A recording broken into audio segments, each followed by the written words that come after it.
제목이 선하신 목자입니다. 근데 오늘 참 제목을 잡는데 어려움을 겪었습니다. 어쨌든 목자에 관한 그런 말씀입니다. 조선의 역사에서 마지막 중흥기를 이끌었던 왕을 들라고 하게 되면 정조를 드는 데는 누구도 이견이 없을 것 같습니다. 1777년에 제위를 해서 1800년까지 24년 동안 정조가 통치를 했던 그 시대는 그래도 상당히 역대 왕들과 비교해 볼 때도 그렇고 개혁적이고 또 합당한 왕도의 정치를 폈던 그러한 때가 아닌가 생각을 합니다. 그런데 정조가 굉장히 건강했던 것 같은데 그 사람이 좀 갑자기 이렇게 죽음을 맞이하게 되고 쇠약해지는 그런 과정을 겪다 보니까 이런저런 이야기들이 많아요. 그런데 어찌됐든 간에 정조가 갑작스럽게 자기의 건강이 악화되면서 이제 자기의 뒤를 이을 자기 아들을 보니까 이제 걱정이 되었던 것이죠. 걱정이 되면서 특별히 이 붕당 정치 속에서 이 아들이 헤쳐나가는 것이 참 힘들겠다 생각을 하고 외척을 이제 드리게 되지 않습니까? 외척을 드리게 되면서 이 외척이라고 하는 것을 드리게 되면서 정조가 생각했던 것하고는 전혀 다른 쪽으로 역사가 흘러가 버리죠. 정조 사후에 순종의 때부터 시작된 그 외척이 일명 우리나라의 안동 김씨 그리고 그런 또 풍양조씨 이런 세도 정치라고 하는 것, 세도가들이라고 하는 게 등장을 하면서 붕당 정치보다 더한 세도 정치로 넘어가게 되고 결국 조선이 그러면서 망하게 되는 그런 때로 가죠. 얼마나 이 세도 정치라고 하는 것에 치가 떨렸으면 대원군이 자기 아들 고종이 왕이 되고 난 뒤에는 이 세도 정치를 꺾느라고 그렇게 노력을 했었고, 그래서 세도 정치는 꺾기는 했지만 또 한편으로 보게 되면은 쇄국 정치라고 하는 것을 또 도입하게 되면서 외세에 대한 철저하게 외세를 배격하면서 조선은 이제 그때부터 완전히 내리막길로 가게 되는데, 정조가 죽고 110년 만에 조선은 완전히 이제 문을 닫습니다. 근데 성경을 보면서 요시야라고 하는 한 임금을 보게 되면은 정조가 생각이 나요. 하나님 보시기에 참 선한 왕이었고 정말로 개혁적인 왕이었고 하나님을 따르려고 최선을 다했던 그러한 왕인데, 이스라엘이 이제 거의 마지막으로 왔던 그 상황을 뒤집어 엎지를 못해요. 뒤집어 엎지를 못하고 그 이후로 그 왕들이 나오면서 그냥 계속해서 나라를 망하면서 요시야가 특별히 무깃도라고 하는 곳에서 전사를 해요. 무깃도라고 하는 곳에서 전사를 하고 난 뒤에 22년 만에 이스라엘은, 그러니까 정확하게 얘기하면 남유다죠. 유다 왕국은 역사의 문을 닫아버리고 맙니다. 이제 그러한 과정 속에서 이 여러 왕들이 있었지만 그 왕들 중에서는 다윗 같은 왕도 있고 히스기야 같은 왕도 있고 요시야 같은 왕도 있었지만 정말로 악한 왕들도 많이 있었어요.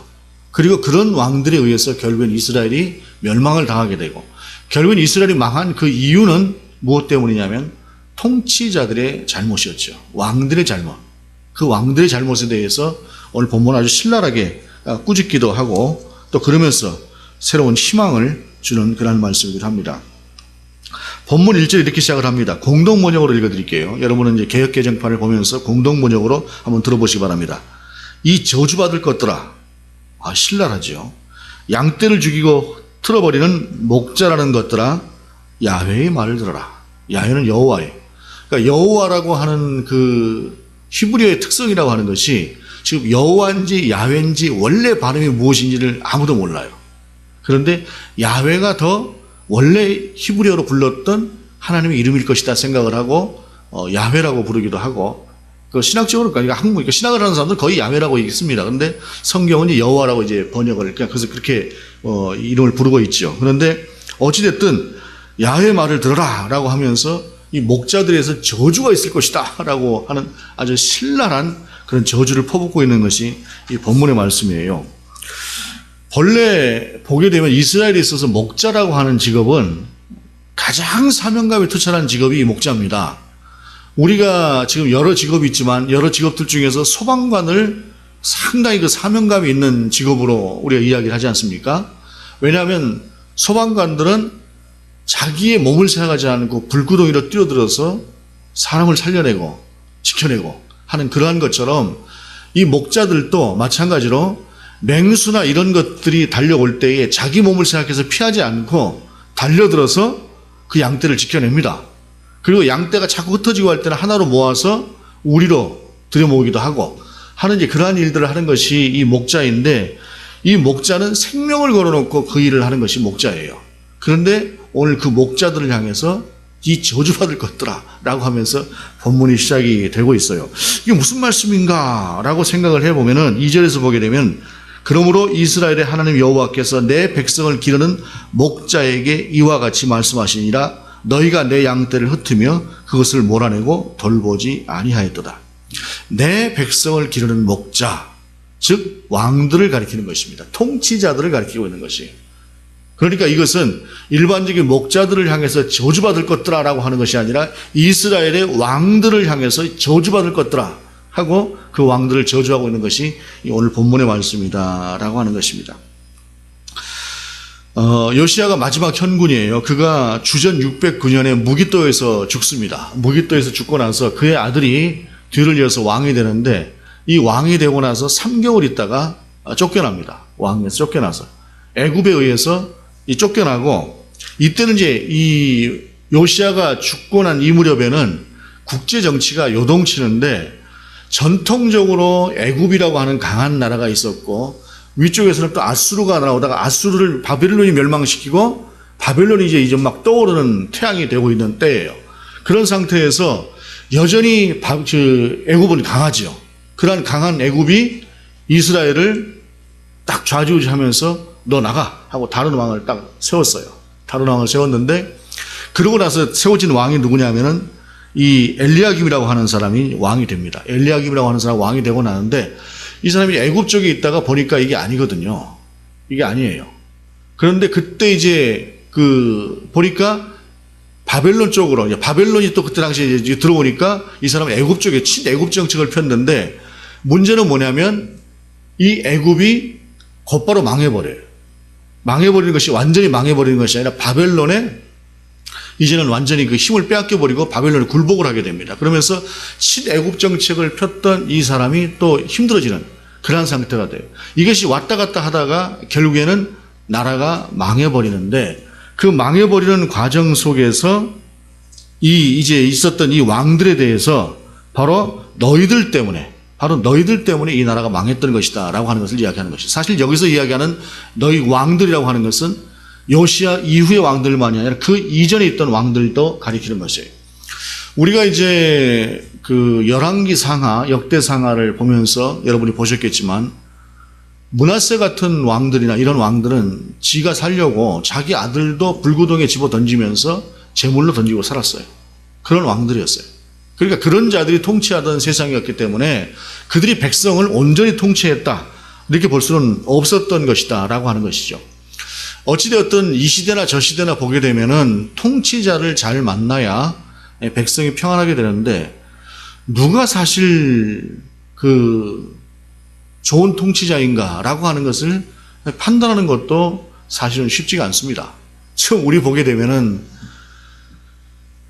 전직 대통령 두 사람이 다 지금 저러고 있고, 꼴을 보면 참 한심스럽고, 저 사람들을 도대체가 이게 대통령이라 뽑았나 하는 이제 그런 한숨이 나오게, 그런 모습들을 보게 되지 않습니까?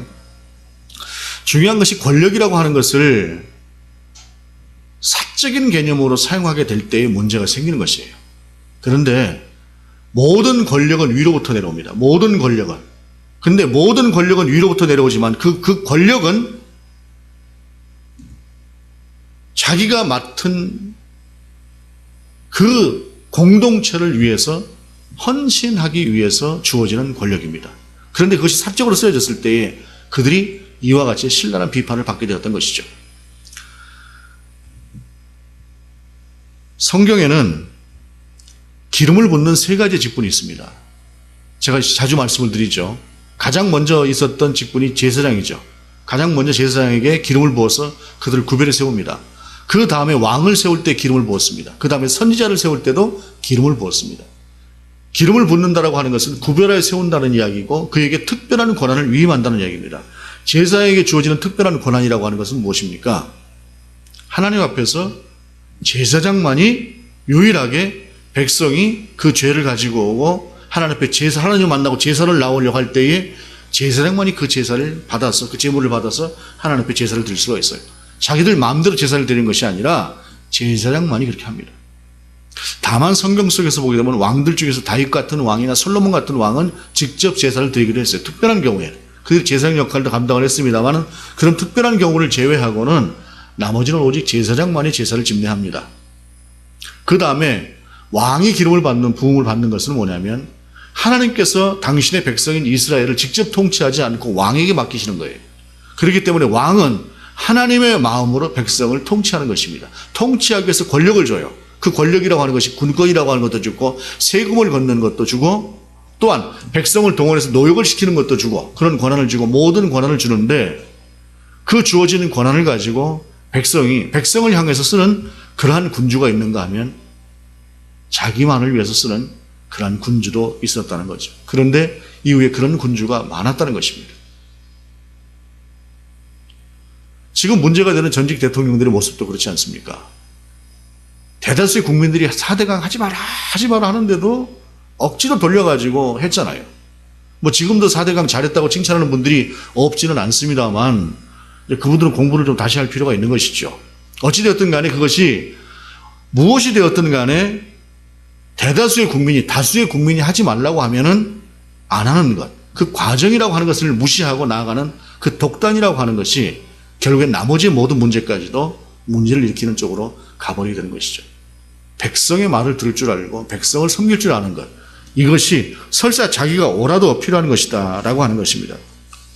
그런데 결국에는 이스라엘 왕들이 자기만을 위한 왕도의 정치를 펴게 되면서 백성을 돌아보지 않게 되면서 하나님의 공의가 무너졌고 하나님께서 원하시는 그 질서가 무너져 버리면서 이 땅에는 오직 약육강식의 모습만이 마지막에 드러나게 돼요. 힘 있는 자들은 오직 자기들만을 위해서 모든 부를 축적하고 권력을 가지고 밑에 있는 백성들은 굶어 죽어가게 되는 이러한 현상이 벌어지게 되면서 결국엔 나라는 망하는 쪽으로 가게 되어버렸다는 것입니다. 그리고 그 망하게 된 것은 누구 때문이냐? 바로 너희들, 내 백성을 맡긴 너희의 목자들 때문이다 라고 성경은 말씀하고 있다는 것입니다. 세상을 보게 되면은 모든 권력이라고 하는 것은 커지면 커질수록 부패하게 됩니다. 그래서 사실은 교회도 대형 교회가 되는 것이 유익한 점도 많이 있어요. 대형 교회만이 할 수 있는 일들이 참 많이 있습니다. 수만 명 되는 교회들이나 할 수 있는 일들이 있는데 그러나 그것이 옳은가라고 하는 것을 우리가 좀 깊이 생각해 볼 필요가 있어요. 왜냐하면 우리 기독교의 역사상 교회가 큰 힘을 가졌을 때 그 교회가 깨끗했던 때가 없어요. 교회가 작고 힘이 없을 때에 오히려 교회는 더 영성이 넘쳤던 그런 것들을 볼 수가 있습니다. 오늘 제가 좀 민감한 얘기를 하나 하려고 합니다. 얼마 전에 그 장신대에서 학생들이 이제 동성애에 대해서 자기들의 어떤 의견을 표출한 일부의 학생들이 있어가지고 지금 뭐 굉장히 한쪽에서 시끄러워요. 그 내용을 알고 보니까 어떤 것들이냐면은 지금 한쪽에서 이 주장하는 것은 뭐냐면은 동성애를 찬성했다라는 것이에요. 동성애를 찬성했다라는 것인데 사실은 동성애를 찬성한 것이 아니고 동성애를 하는 사람들도 하나님의 창조물들인데 그들을 정죄하고 하지 말고 그래도 그들도 우리가 사랑의 눈으로 바라봐야 되지 않느냐라고 하는 것이에요. 그러니까 동성애자 자체를 죄인 취급을 하지 말고 그들도 하나님의 백성으로 돌봐야 된다라고 하는 걸 주장한 것이에요. 그러니까 동성애 자체를 옹호하고 동성애가 옳다라고 한 것이 아니라 동성애자들 자체에 대해서 사랑으로 품자라고 하는 말을 한 것인데 한쪽에서는 장신대에서 학생들이 동성애를 찬성했다라고 하는 쪽으로 분위기를 몰아가면서 이게 상당히 좀 이슈가 됐어요. 그런데 제가 먼저 이야기를 하자고 한다면 저는 동성애에 대해서 제 신앙적으로나 신학적으로나 분명히 반대입니다. 그것은 옳지 않다고 분명히 믿습니다. 하지만 내가 신학적으로 내가 동성애를 반대한다고 해서 동성애를 하고 있는 사람들에 대해서 그 사람들을 예를 들어서 돌로 쳐 죽일 사람들이다 라고 정죄하는 것도 저는 맞지 않다고 생각을 합니다. 또한 신학교에서는 하나님 앞에 내가 구원된 자고 예수 그리스도만이 유일한 우리의 구주라고 하는 사실, 하나님께 창조하신 세계 속에 성령과 더불어 함께하는 그 온전한 믿음을 가지고 있는 소위 그 경건이라고 하는 것이 분명하게 자리 잡고 있는 학생들이라고 한다면, 그 학생의 때에는 생각에 대해서 자유롭게 토론을 해볼 필요가 있습니다. 자유롭게 토론을 하게 될 때에 설사 틀린 것이라고 할지라도 토론을 통해서 틀린 것을 발견하게 되고, 또한 그 틀린 것 자체에 대해서 네가 틀렸다라고 주장하는 한쪽도 그 토론이라고 하는 과정들을 통해서, 논쟁이라고 하는 과정을 통해서 자기의 주장이 훨씬 더 견고한 논리를 갖게 됩니다. 그렇기 때문에 무엇인가를 반대할 때에 힘으로 무조건 너는 틀렸어 하고 무시해버리는 것이 아니라 그 자체에 대해서 함께 토론하고 함께 논쟁하는 것들을 통해서 상대를 설득하고 진실인 것들, 옳은 것들, 바른 것들을 향해서 나아가는 것이 맞다는 것입니다. 다시 말씀드리지만은 저는 동성애를 신앙적으로도 반대하고 신학적으로도 반대합니다. 그러나 동성애를 권력으로, 힘으로, 무조건적으로 누르고 터부시하는 것도 저는 반대를 합니다. 그런데 문제는 뭐냐면 최근 들어가지고 이 장신대의 이 동성애 문제에 대해서 어떤 하나의 그 거대한 힘이 개입을 했어요. 거대한 힘이 개입을 하면서 장신대에 있는 교수들을 몰아내야 된다라고 하는 주장을 펼치고 있고 실제로 그런 운동을 펼치고 있습니다.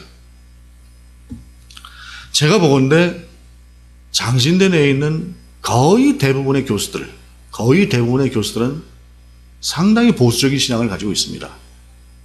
그리고 학생들도 거의 대부분이 상당히 보수적인 신앙을 가지고 있습니다. 적어도 보수적인 우리의 시각으로 볼 때 그렇게 쉽게 좌우될 만한 학교는 아닙니다. 장로의 신학대학교라 하는 학교가. 그런데 마치 곧 무너져 버릴 것처럼 하면서 그 학교 총장도 물러가야 된다, 교수들도 책임을 져야 된다, 이렇게 이야기를 하고 있어요. 그것은 무엇이냐면은 자기들이 뭔가 추진하고 있었던 것들에 대해서 장로신학교 교수들이 반대 성명을 냈던 것에 대한 일종의 보복과도 같은 그런 것들이죠. 대한민국에서 가장 큰 힘을 가지고 있다고 할 만한, 적어도 우리 통합적 교단에서 가장 큰 힘을 갖고 있다고 할 만한 어느 한 집단에서 그렇게 하고 있다고 하는 대단히 합리적인 의심의 시각으로 바라볼 수밖에 없는 그런 모습을 보게 된다는 것입니다. 여러분, 세상에 그 어떤 것도 100% 진리는 없습니다. 진리는 찾아가는 것이고 확인하는 것입니다. 그런 과정이 있어야 되는 것이죠. 그렇기 때문에 반대라고 하는 것에 있어서도, 찬성이라고 하는 것에 있어서도 절차라고 하는 것이 필요한 것이고, 그 절차가 정당하고 민주적인 그런 절차가 필요한 것이다 라고 하는 것인데, 제가 말씀드리고자 하는 것은 뭐냐면, 종교 권력조차도 너무 힘이 커져버리게 되면 그 힘을 과시하게 되는 것이 세상이다라고 하는 사실입니다. 세상은 종교 권력이 그러할진데 세상의 권력이 그러한 속성을 갖는 것은 너무나 당연한 것이다 라고 하는 것입니다. 자, 그렇다고 한다면 다시 우리 본문 속으로 돌아와서 그 왕들에 의해서 포로가 되어져야 됐고 그 왕들에 의해서 고난을 받아야 됐던 그럼 그 백성들은 무슨 죄입니까? 여러분, 그들은 무슨 죄예요? 그래서 본문은 그들을 다시 회복시키시는 하나님의 말씀이 이 안에 있다는 것입니다. 3절에 말씀하십니다. 내가 내 양떼에 남은 것을 그 몰려갔던 모든 지방에서 모아 다시 그 우리로 돌아오게 하리니 그들의 생육이 번성할 것이며 라고 3절은 말씀하세요. 잘못된 목자를 만나서 우리를 떠나고 뿔뿔이 흩어졌고 흩어져서 그냥 방황하는 그러한 상태가 되었던 이스라엘이라고 하는 그 백성들을 하나님께서 다시 모으시겠다는 것이 당신의 능력으로, 당신의 능력으로 다시 모아서 그들을 그 본래 있었던 우리, 그들을 보호하는 그 우리로 하나님께서 다시 그들을 모으시겠다라고 하는 것을 말씀하시는 것입니다. 그러면서 4절은 다시 또 공동 번역으로 읽어드리겠습니다. 그들을 위하여 참 목자들을 세워주리라. 그러면 내 양떼는 겁이 나서 무서워 떠는 일 없이 살 것이며 하나도 잃어보지 아니하리라. 이는 내 말이라 어김이 없다. 하나님께서는 내가 분명하게 말하는데 나는 그 양떼를 다시 모아놓겠고 그들을 위해서 새로운 목자를 세울 것이고 그들은 다시 길을 잃어버리거나 우리를 잃어버리는 그러한 일이 없을 것이다 라고 하나님께서는 분명하게 약속을 하고 계신다라고 하는 사실입니다. 어쩌면 통치자를 잘못 만나고 왕을 잘못 만났던 그러한 백성들의 입장에서 볼 때는 이게 무슨 억울함이냐 라고 할 수도 있을 것입니다. 그런데 우리가 욥기를 보면서, 욥기 다 보셨지 않습니까? 욥기를 보면서 느끼는 것은 뭐냐면 아무리 내가 옳게 산들 하나님 앞에서 보게 될 때에 100% 옳은 것이 무엇이 있겠습니까? 아무도 하나님 앞에서는 완전히 옳다고 할 수가 없어요. 무엇인가 백성들도 그런 고난을 통해서 하나님께서 이루시고자 하는 어떤 것으로 나아가는 그런 나아감이 과정이 필요했겠죠. 그렇기 때문에 하나님께서 백성들 가운데 그런 일들을 주셨을 것입니다. 그러나 그 백성들이 그렇게까지 지속적으로 고난을 받는 것은 하나님의 뜻이 아니고 특별히 목자들로 인해서 그런 일이 벌어진 것은 하나님의 뜻이 아니기 때문에 다시 그들을 세우시겠다라고 하셨던 것이다 라는 것입니다. 자, 그렇다고 한다면 이들이 이제 나중에 고레스라고 하는 사람, 다시 이제 바벨론이 페르시아에 멸망을 해요. 페르시아에 망하고 페르시아가 등장을 하면서 페르시아에 고레스라고 하는 왕이 등장을 하면서 정책이 달라집니다. 다 포로로 왔던 니들은 돌아가라. 돌아가면서 니들이 올 때 가지고 왔던 그런 물품들 같은 것들도 다 가지고 돌아가라. 다 가지고 돌아가서 다시 니들 땅에서 니들이 원하는 삶을 살아라 하면서 돌려보내는 것이에요. 이게 오늘 말씀대로 이루어지는 것인데 이 말씀을 에레미야가 언제 했느냐? 이스라엘이 이제 곧 멸망하게 될 만한 그 시기에 너희가 망할 것이다, 망할 것이다, 망할 것이다 라고 하면서 그러나 너희가 다시 돌아올 것이다 라고 하는 것을 에레미야가 예언했던 것이에요. 그리고 이 말씀대로 이스라엘은 모든 것이 끝나버린 것처럼 생각을 했지만 하나님께서는 다시 그들을 돌이키게 하셨죠. 돌이키게 하셔서 무너진 성전을 다시 세우게 하셨고 에스라와 느헤미야와 같은 사람들을 통해서 다시 이스라엘 백성을 돌보게 하셨습니다. 그런데 문제는 그것이 하나님께서 본문을 통해서 말씀하시는 온전한 회복일까요? 여러분, 사람이 사람으로서 하나님의 뜻을 온전하게 이루어드릴 수 있는 그런 사람이 이 땅에 가능할까요? 모세가 가장 비슷했던 사람이에요. 그런데 다윗조차도 우리아에게 있어서는 어떤 존재입니까? 불구대천지 원수일 수밖에 없지 않겠습니까? 이 땅에 그런 사람 없습니다. 그래서 누가 오느냐? 5절 6절입니다. 여호와의 말씀이니라. 보라, 때가 이르리니 내가 다윗에게 한 의로운 가지를 일으킬 것이라. 그가 왕이 되어 지혜롭게 다스리며 세상에서 정의와 공의를 행할 것이며 그의 날에 유다는 구원을 받겠고 이스라엘은 평안히 살 것이며 그의 이름은 여호와 우리의 공이라 일컬음을 받을 것이다. 다윗의 가지라고 하는 것은 무엇이냐면은 이제 주전 587년에 바벨론에 이스라엘이 망해버리면서 다윗 왕조는 끝이 난 거예요. 다윗의 후손은 완전히 왕조로서는 끝이 나버렸는데 그 다윗의 왕조 속에서 한 가지를 일으키겠다는 것이에요. 오랫동안 이스라엘 사람들은 이것을 다시 다윗 왕조가 부활하는 것으로 생각했습니다. 정치적인 다윗 왕조가. 그런데 다윗의 자손 예수 그리스도의 세계라. 바로 우리 주님이, 다윗의 자손으로 오신 우리 주님이 그 목자다라고 하는 것을 우리 가운데 말씀하세요. 그 주님이 이 땅 가운데 오셔서 지금 우리 눈에 보이지 않지만 우리의 목자로 함께 하신다라고 하는 사실입니다. 여러분, 보이지 않는다고 그분이 우리와 함께 하지 않는 분입니까? 보이는 나를 위해서 모든 걸 줄 것 같은 그 사람이 정말로 내 친구일까요? 아닙니다, 여러분. 보이지 않는 주님만이, 그러나 분명히 우리와 함께하고 있는 주님만이 우리의 유일하고 온전한 우리의 목자이십니다. 그분이 요한복음에서 이렇게 말씀하세요. 요한복음 10장에서 나는 선한 목자라 선한 목자는 양들을 위하여 목숨을 버리거니와 삭구는 목자가 아니요 양도 제 양이 아니라 이리가 오는 것을 보면 양을 버리고 달아나나니 이리가 양을 물어가고 또 해치느니라. 달아나는 것은 그가 삭군인 까닭에 양을 돌보지 아니함이나 나는 선한 목자라. 나는 내 양을 알고 양도 나를 아는 것이 아버지께서 나를 아시고 내가 아버지를 아는 것 같이 나는 양을 위하여 목숨을 버리노라. 당신의 목숨을 버리시면서까지 우리의 목자가 되어주신 그 예수 그리스도를 오늘 본문은 말씀하고 있다는 것입니다. 잘못된 왕들을 만나서 바벨론의 포로가 되어져 갈 사람들, 그들의 그 운명을 바라보면서 에레미야는 이 말씀을 주고 계십니다.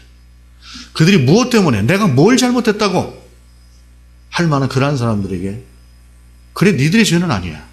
그러나 왕들의 죄 때문에 너희가 왔지만 그러나 하나님은 때가 되었을 때 너희를 다시 인도하실 것이야 라고 돌아온 그들을 다시 세우셨고, 그리고 궁극적으로 주 예수 그리스도가 우리 가운데 함께 하시면서 그분이 지금도 앞으로도 영원한 우리의 목자로, 선한 목자로 우리와 함께 하시다라고 하는 사실입니다. 제가 지난주에 저 혼자 이런 질문을 해봤어요. 나는 하나님 앞에서 어떤 평가를 받는 종일까라고 생각을 해보니까 참 마음이 복잡하더라고요. 착하고 충성된 종은 분명히 아니더라고요. 착하고 충성된 종소리를 어떻게 들을 수가 있겠습니까? 감히. 근데 그러면 이제 악하고 게으른 충성스럽지 못한 종이냐 라고 하다 보니까 또 딱히 또 그렇게 하나님 앞에서 그런 소리를 들을 만큼은 아닌 것 같다라고 하는 생각이 들어요. 그래서 가만히 생각해보면 그럼 뭘까? 결론이 이런 생각이 들었습니다. 불쌍한 종이다. 그냥 하나님께서 주여 저를 불쌍히 여기시옵소서 라고 말할 수밖에 없는 제 입장이고, 또 하나님께서도 그래도 네가 나를 바라보려고 하는 것은 내가 그래도 알고 있다. 네 꼴이 우스워도 그래도 그건 내가 알고 있다. 그래서 내가 너를 불쌍히 여긴다 라고 하는 그런 불쌍한 종이 아닐까라고 하는 생각을 해봤어요. 그런데 중요한 것은 우리 하나님은 저와 여러분 모두를 불쌍히 여기신다는 사실입니다. 우리 주님께서는 저와 여러분 모두를 그렇게 불쌍히 여기신다는 사실이에요. 여러분, 양심껏 한번 돌아보십시다. 내가 손가락질 받을 만한 그리스도인입니까? 아니면 정말로 칭찬받을 만한 그리스도인입니까? 저 손가락질 받을 만큼 안 된다고 할지라도 칭찬받을 만한 그리스도인이 아니기 쉽습니다. 그럼에도 불구하고 우리 주님은 우리를 불쌍히 여기고 계신다는 사실입니다. 왜냐? 그분 앞에 우리는 양떼예요. 그분은 우리를 위해서 목숨을 바칠 그러한 자세로, 그러한 각오로 우리를 부르셨어요. 시원치 않은 양떼고 참 형편없는 양떼일지라도 그래도 목자는 양떼를 버리지 않아요. 주 예수 그리스도께서 저와 여러분의 목자이십니다. 유일한 그리고 온전한 목자이십니다. 그 목자 앞에서 어떤 모습으로 살아갈까요? 양심을 회복하는 저와 여러분이 될 수 있길 바랍니다. 기도하시겠습니다. 주님, 오직 주님만이 우리의 유일하고 온전한 선하신 목자임을 고백합니다.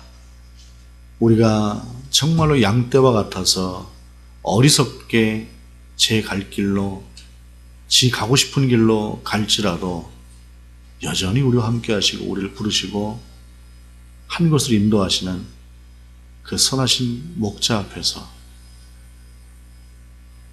우리가 좀 더 한 걸음 성숙한 그러한 그리스도인으로 세워져 갈 수 있도록 함께하여 주옵소서. 예수 그리스도의 이름으로 기도드립니다. 아멘.